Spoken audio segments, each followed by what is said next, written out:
बिस्मिल्लाहिर्रहमानिर्रहीम। Case number 9। घर पहुंचकर जुनैद को इतनी तसल्ली हुई कि अगर इन साहब जिनका नाम अकबर था के साथ शाम का खाना भी खाया जाए तो गुजारा हो जाएगा, क्योंकि अकबर सुबह सवेरे अपनी ड्यूटी पर रवाना हो जाता है और शाम को ही वापस आता है।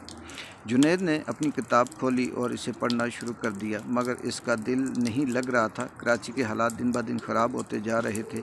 यूँ महसूस होता जैसे शहर पर कर्फ्यू नाफिज हो। सड़कें सुनसान, हवाएं खामोश और खौफ की चादर सी हर तरफ तनी हुई थी। अगर कोई शख्स बाहर निकल जाता तो इसकी वापसी किसी मौजे से कम न होती। ऐसे हालात में जुनैद को शिद्दत से ये एहसास हुआ कि शायद इसे अब यहाँ तवील अरसा ठहरना पड़ेगा। रात देर तक जागने की आदत ने इसे सुबह देर तक उठने वाला बना दिया था। खाने के लिए कुछ दस्तयाब न होता तो बस पानी ही पी कर गुजारा करता। कभी कभार सहन में आगे सब्ज़ी के पत्ते तोड़ कर खा लेता, या फिर कहीं से एक आध रोटी ले आता और पानी के साथ खलक से उतार लेता। शाम का वक्त गुजारने के लिए वो नदी के किनारे जा बैठता मामूल बन चुका था। वो गहरी शाम होने का इंतज़ार करता और जैसे ही अंदाज़ा होता कि अकबर वापस आ चुका होगा, वो इसके घर चला जाता। अकबर ने इस वक्त भी अपना एक छोटा सा घर बना रखा था। वो तन्हा ही रहता था। चंद मुलाकातों के बाद जुनैद और अकबर के दरमियान अच्छी खासी दोस्ती हो गई। जुनैद खुलकर ज़्यादा कुछ ना बताता, मगर मौका महल के मुताबिक जो मुनासिब लगता अकबर से शेयर कर लेता। अकबर तबीयत और मिजाज का बहुत अच्छा इंसान था। खुश मिजाज, जिंदा दिल और हंसते हंसाने का फ़न जानने वाला था। इसकी रफ़ाकत में जुनैद का वक्त अच्छा गुजरने लगा। दोनों रोज़ाना खाने के साथ चाय पीते, गपशप करते, हंसी मजाक में वक्त गुजार देते। अब इन दोनों की दोस्ती गहरी होती गई थी। जुनैद जब चाहता अकबर के घर चला जाता और कभी कभी वहीं रुक जाता।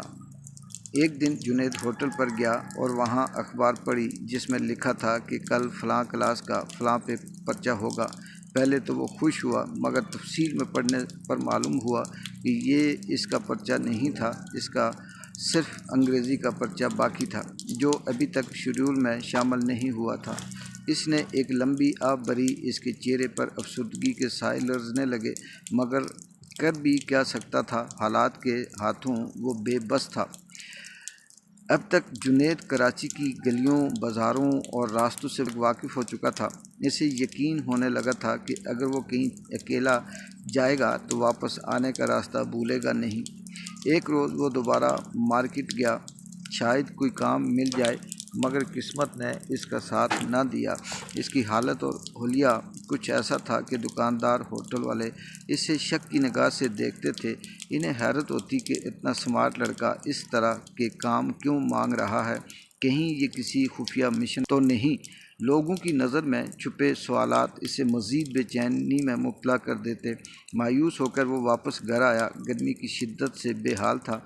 इसने जल्दी से मोटर ऑन की, पाइप उठाया और अपने ऊपर पानी डालने लगा। खुले सहन में शाम वो गर्मी कम करने के लिए नहा रहा था कि अचानक कहीं से मोटर में शॉर्ट सर्किट हो गया और पानी में करंट आ गया। जैसे ही जुनैद को झटका लगा, इसने फ़ौरन पाइप को ज़ोर से फेंका, मगर वो घूमकर वापस उसी पर आ गिरा। वो घबराकर कभी इधर भागता कभी उधर, मगर पानी हर तरफ था। ज़मीन गीली हो चुकी थी और करंट ने सब कुछ अपनी लपेट में ले लिया था। जुनैद ने किसी न किसी तरह खुद को संभाला। बड़ी मुश्किल से दीवार पर लगे मेन स्विच तक पहुंचा और इसे बंद कर दिया। जैसे ही बिजली का सिलसिला मुनक़ता हुआ, इसकी जान में जान आई। जुनैद डर गया कि अब इसे हर तरफ करंट ही करंट दिखाई देने लगा। कुछ होश बहाल हुआ तो वो तेज़ी से दरवाजे को कुंडी लगाकर बाहर निकल गया। जुनैद कभी शुक्र अदा करता, कभी शिकवा, और बार बार यही सोचता कि आखिर इसके साथ ये सब क्यों हो रहा है। कहीं ये किसी की बद्दुआ तो नहीं। शायद वालिदैन को इसका कराची आना पसंद ना हुआ हो, या इससे कोई ऐसी गलती सरजद हो गई जिसकी ये सज़ा भुगत रहा है, या फिर किसी ने जादू टोने से इसके रास्ते में रुकावट खड़ी कर दी। मुख्तलिफ़ ख़यालात जुनैद के ज़हन में आते اور وہ انہیں جھٹک دیتا، پھر خود کو تسلی دیتا۔ یہ سب زندگی کا حصہ ہے۔ جنید کامیاب لوگوں کی کہانیاں پڑھو، تمہیں اندازہ ہوگا وہ کتنی مشکلات جھیل کر اپنی منزل تک پہنچتے ہیں۔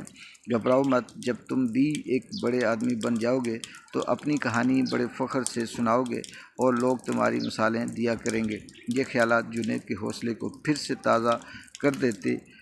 اس نے ہمت باندھی اور گھر واپس جانے کا فیصلہ کیا۔ جیسے ہی اس نے دروازہ کھولا، اندر ایک خط پڑا ملا جو شاید ڈاکیہ پھینک گیا تھا۔ جنید نے جلدی سے خط کھولا، اس کی چھوٹی بہن کا تھا۔ خط میں کیا لکھا تھا اور اس وقت جنید کی کیا کیفیت تھی، اگلے قسط